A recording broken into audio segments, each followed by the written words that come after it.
The Royal Rumble has come and gone this year, and not surprisingly, there are some people out there who feel that someone else should have won, which seems to be the case pretty much every year. But what if we stop to take a look at some of the past winners and really think about who should have won instead? Well, that's the topic of this episode, because today...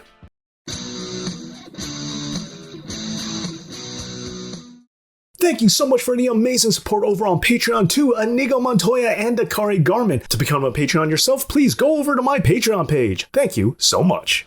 Okay, just so you know, there are rules to this. First, we're only dealing with the last 10 years, so don't go asking about anything before that. Furthermore, I'm only going to be selecting possible winners from participants in that year's Royal Rumble. I'm not taking anyone who wasn't actively in the match itself. So if you were expecting me to say Sami Zayn or The Rock for this year's Rumble, no dice, as neither of them were actually in it. And of course, this is just my own personal opinion of what I would have done instead. You don't have to agree with it. Just don't be a knob about it in the comments. Anyway, with that being said, let's get into the list.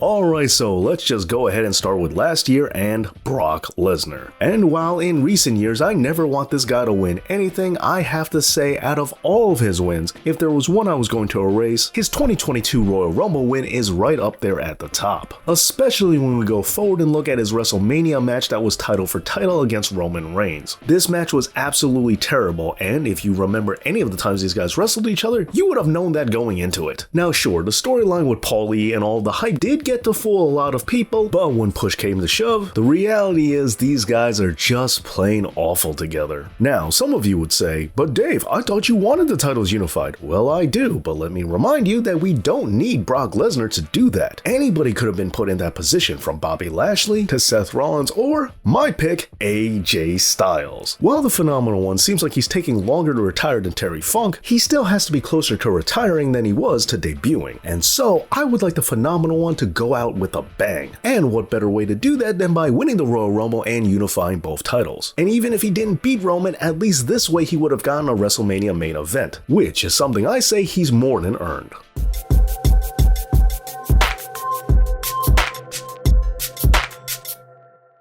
Oh, we're not done with 2022 yet, as there's also Ronda Rousey. Not only would I have liked it if Ronda Rousey didn't win the Royal Rumble, but I also would have liked it more if she just didn't come back to the company, period. She was definitely the Nia Jax of last year. Now, while Ronda did make her return and has done nothing good ever since, we also got someone who left the company in 2022, Sasha Banks. Someone who maybe, just maybe, might have stayed in WWE if she was involved in a WrestleMania program instead of the tag division. And again, even if things didn't work out, I still rather see Charlotte Flair revisit her feud with Sasha Banks rather than Ronda Rousey. Oh, and one more thing. While Sasha Banks as well as AJ Styles both entered at number 1, if I was going to have them win, I would have them enter much later in their respective Rumbles. Because I don't think anyone should ever win at number 1, as not only is it played out, but I just think it's dumb in general. Although, that does lead us to our next entry.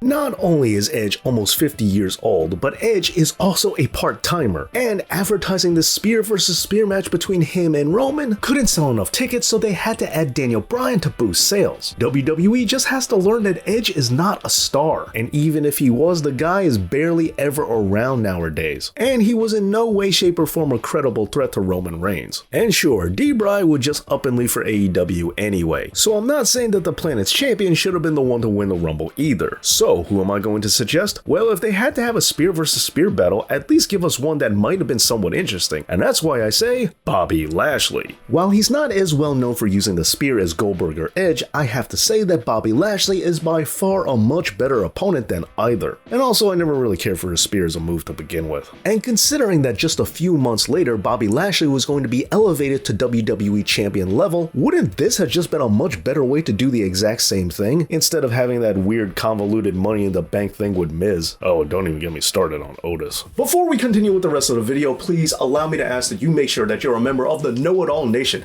as every subscriber helps me get to my goal of getting that silver play button, which I'm long overdue for. So please subscribe, and also if you could give this video a like, that would be awesome too. Okay, so now on with the show.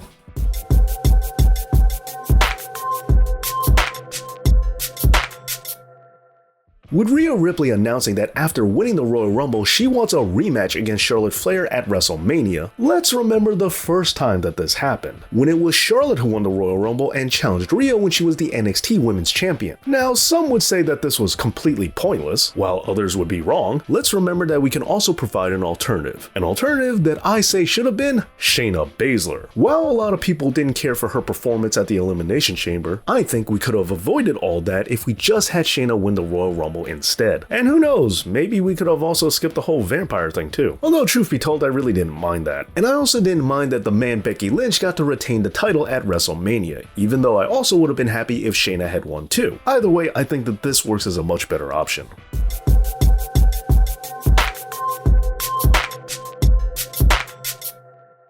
And now on to 2017. You see that? WWE actually got it right for a couple of years. Anyway, in 2017, Randy Orton won the Royal Rumble, and he had that awful match with the projector screen against Bray Wyatt for the WWE Championship. Now sure, allegedly this was an IOU as a result of him getting hard way by Brock Lesnar at SummerSlam. But speaking of which, let's remember that that year's WrestleMania also had Brock Lesnar go against Goldberg as the other title match. And Roman versus Taker, but let's not talk about that. The point is, this WrestleMania had nothing good going for it. And it's even worse when we remember that Bray only won the WWE Championship after taking it off of John Cena, who is just coming off of his very anticlimactic 16th world title run. Oh, and how could we forget that Randy Orton would end up dropping the belt to Jinder Mahal. Wow, 2017 was an awful year to be a WWE fan. No wonder AEW got created. But when we remember AEW, that reminds me of who should have won that year's Royal Rumble. And I say it should have been Chris Jericho, as his storyline with Kevin Owens had been one of the best things going for WWE at the time, and it concluding at WrestleMania for the Universal title could not have been more fitting. And also this way we don't have to see Kevin Owens getting squashed by Goldberg, which is always a good thing in my book.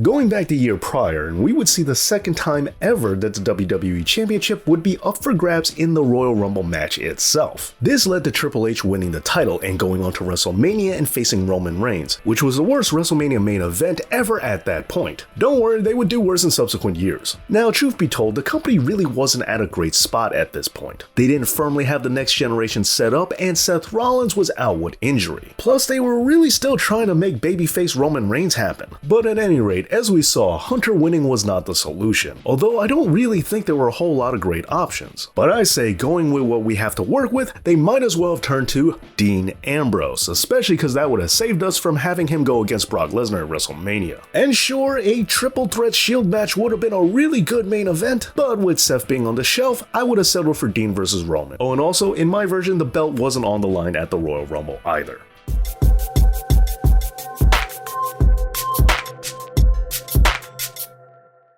"2015, it's Daniel Bryan. Let's just move on.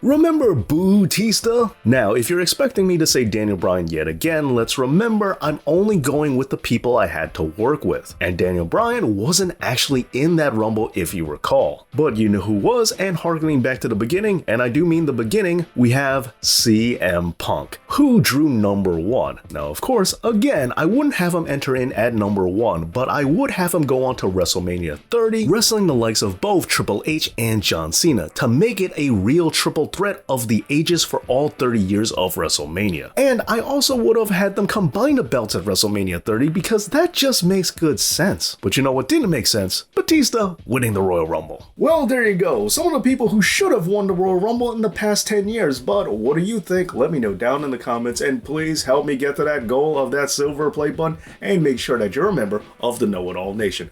Thank you so much for watching, and thank all my amazing, wonderful Patreon supporters out there for all the help they have to give, and thank you for watching. And as always, Dave knows